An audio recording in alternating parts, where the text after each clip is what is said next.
the Global Energy Leaders Podcast, episode 86.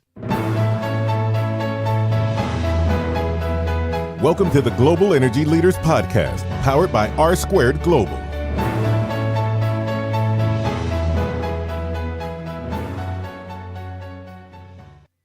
Welcome to another edition of the Global Energy Leaders Podcast. As always, I'm your host, Ryan Ray. So good to have you. And today we talk about biomass.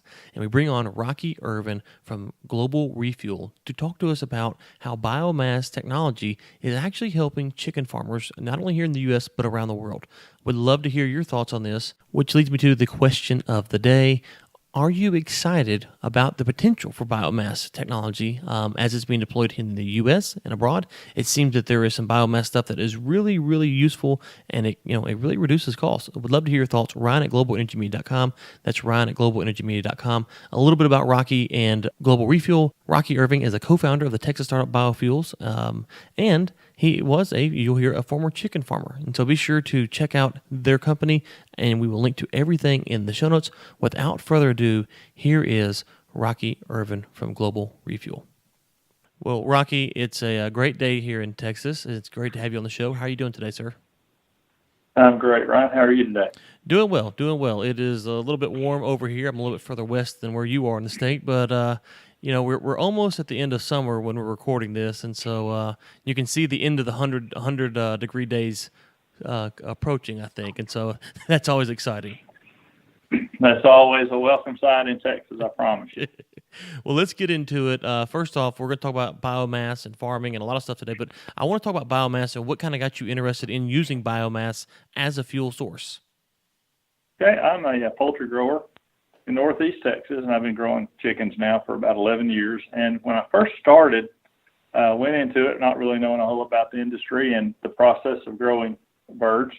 But as most growers who grow poultry under contract for one of the primary integrators or one of the integrators across the country, like a Tyson's or a Pilgrim's Pride or one of those guys, I learned very quickly that a lot of my profits were basically literally being burned up in terms of the fossil fuel or propane gas in my case that I was having to purchase to heat the farms.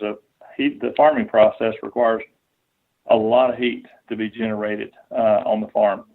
When birds are brought on site, a flock, if you'd call it, on day one, it's required to be 90 degrees inside those barns.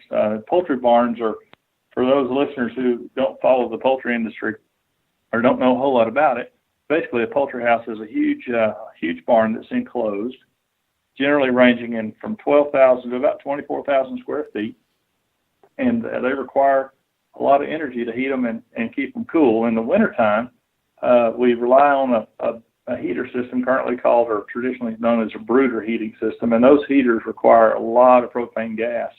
As when I was going to mention just a minute ago, when the birds come in on day one, it's required to be 90 degrees inside the houses, regardless of whether it's 5 degrees outside or 75 degrees outside. That those houses have to be that temperature, and that generates a lot of need for propane gas.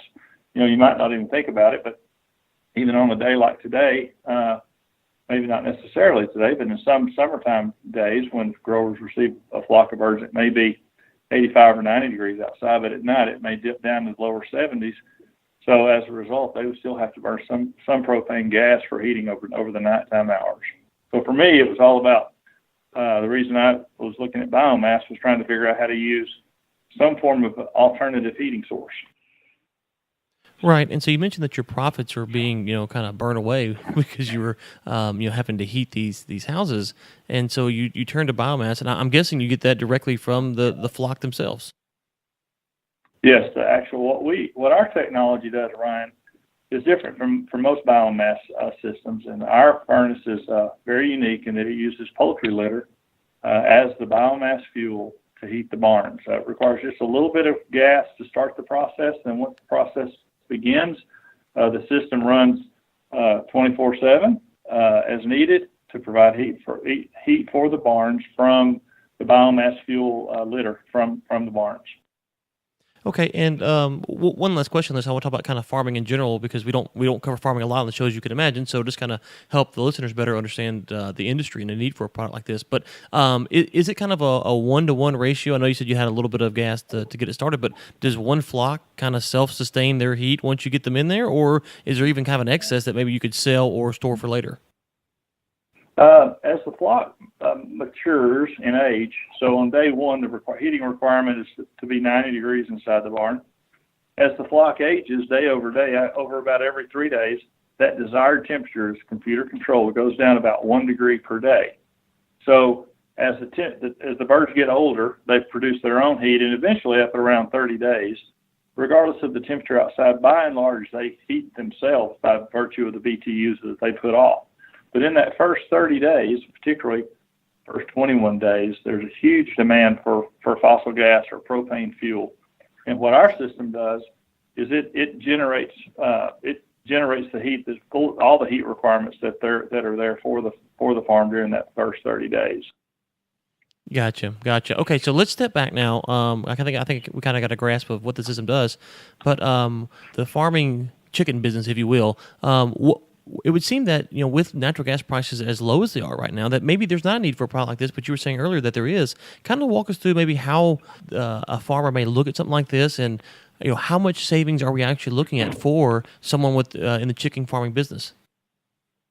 Sure, the chicken business is a tough business, and so over the last 20 years, there have been very little pay raise or very little increase in pay for chicken growers' products, live chickens. So the chicken grower is responsible for providing the facility, the utilities, and the labor for the raising of that flock of birds. And the grower provides the chicken and the baby chicks of the chickens and the feed. So the cost input for fuel is, as you mentioned, propane has come down, or natural gas prices have come down over the last few years. When I first started looking into this situation, they were much higher. But at the end of the day, even with the low cost that we're seeing now, our system still dollars out. It has an ROI of about 3.5 to 4 years, depending on the part of the country that you're in. But the propane savings or gas savings are not the only aspect of our system that delivers economic value to the grower. So our system virtually eliminates the use of gas or natural gas or propane. But what it also does is it delivers. The way that it works is basically a large central heating unit. And so on the farm, you'll install basically a pole barn, about a 40 by 60 or 40 by 70 between a couple of these big chicken house barns. And underneath that pole barn is the system, the PLF 500, which is a patented biomass system. It has ductwork that runs to and from the chicken houses. And also into that pole barn is a supply of litter that's used for fuel for that 30-day period that I talked about at the beginning of the flock. So the way that the system works is it pulls air through a HVAC system, and it pulls air from the barns, and it reheats the air, sends it over basically through a plenum, and heats that air up to about 75 degrees above the temperature that's pulling in, and pushes that warmer air back into the barns, warm, dry air. And that dry air does a lot of things. It virtually eliminates ammonia inside the houses, which is a big issue from an animal welfare or bird health perspective. It reduces moisture and humidity, which makes the inside conditions of that house a lot more favorable to raising livestock. So in raising a bird, the less stress that you can put on that bird during that grow-out period, the better they grow, the faster they grow, and the less feed they consume to put on the same weight. So as a result, the grower sees an increase in profit because they grow a better bird. They see a reduction in cost because they virtually eliminate the cost for ammonia-controlled chemicals, as well as fresh bedding that they have to replace on a regular basis. They get the gas savings. And so overall, our system develops a byproduct ash.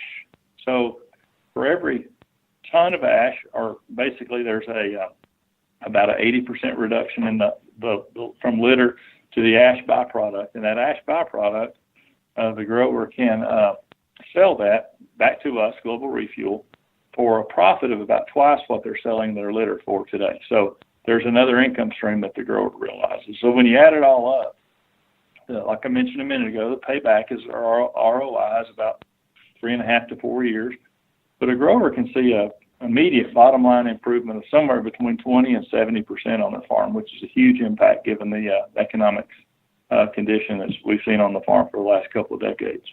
Right. Even if the conditions weren't tight, that would still be a nice, increase in profit. So, real quick, just help me out here. I know you mentioned chickens. Would this system work for any other type of a farm, or is it just designed for a chicken house type setup? Our current business model has us pointed primarily at the broiler market. So the table meat, chicken nuggets, those kind of things that are by and large our focus area. But yes, our technology would work on other poultry operations, has the potential to work in the swine industry as well as other livestock industries as well. Okay, and one final question just about it in general, just before we move on to some of the technology you guys use. I know we have a lot of listeners from around the globe. Are you selling this product overseas where, fuel costs could be, just, tremendously burdensome on some of our African listeners, our South American listeners? Are you able to sell this outside the U.S., or is it only in the U.S. right now? Absolutely. Our business model shows us to focus on the U.S., but we had a lot of interest from Central and South America, particularly on power generation. Our future iteration of this technology would have a bolt-on or include some form of a power gen station that would allow those poultry growers in those areas of the world to take advantage of a much more reliable power source than they have today, and also lower their costs, as well as in Canada, where it's a lot colder conditions there than what we have here in the U.S. in the grower belt. We've had a lot of interest there. So yes, in the future we expect to go worldwide. Right. Well, that sounds exciting. I want to talk a little bit about the technology you guys are using, specifically with monitoring and or how are you guys able to monitor, the temperature? Are you using just is it sent back to you guys? Is it sent to the farmers? Is the system you have to go out and check the system itself? How is the farmer going to know that the system is working properly and it's not malfunctioning? So our system is 100% PLC controlled, and with that, the advent of the technologies that are out there today, we can basically set the machine up to tell us or send us text message or email message whenever something, some parameters out that we set up in terms of air being delivered or some system or subsystem on the unit that's trending toward failure. So we have all kinds of means to let the grower know that the system is working properly, or let them know whenever there's an area or motor or something on the system that's trending toward failure. Now, I know some of the startups that you see today, they're using the big data or Internet of Things, and they're looking at how to make a product like this more efficient. Have y'all been able to incorporate some of that type of technology as well, so that as you continue to go down this path, you can say, okay, well, you know what? If we tweak this here, if we do this here, we can actually increase our savings more. Absolutely. We're currently the system is not integrated with the farm. I mentioned a moment ago that the temperature in a farm or in the houses is computer controlled throughout the life cycle of the flock. That's the standalone system that's in the houses, and our system is standalone. But they do complement one another. In the future, we hope to tie into the computer systems that are in the houses, integrate some data points that are coming from there into some data points that we're generating, and take advantage of both sets of data to eventually create the most pristine growing environment possible for a flock. It's interesting. I was talking to someone earlier today and about some power needs in Africa. And one thing that I pointed out is that the folks in Africa know better than anyone else exactly what they need. And it sounds like what you guys have done is that you know better than anybody else, what a chicken farmer might need, and you've been able to develop a technology around that. And it's exciting for a lot of reasons. But I think what you guys have done here is you take something that's, and sometimes this kind of gets overlooked as we look at inventing new technologies or new energy sources, is we forget that sometimes the fuel that we need is just right there beside us. Absolutely. In the case here, back when I first started looking at this, I knew that there had to be. This was back in the 2010 to 2011 timeframe. I knew there had to be someone working on a technology similar to this. There were just too many advantages around it, including the fact that a ton of poultry litter has the equivalent of 67 gallons of propane in it. The trick is to extract that energy.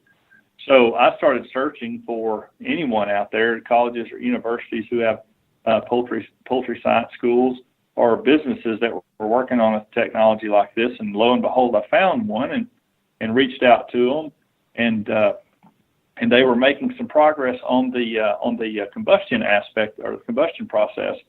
But then they started having some issues around the material handling side, which is, you're taking this raw product from the litter barns or from the barns, and you need to create a consistent biomass, consistent moisture content, consistent form factor, and they were having some issues around that area.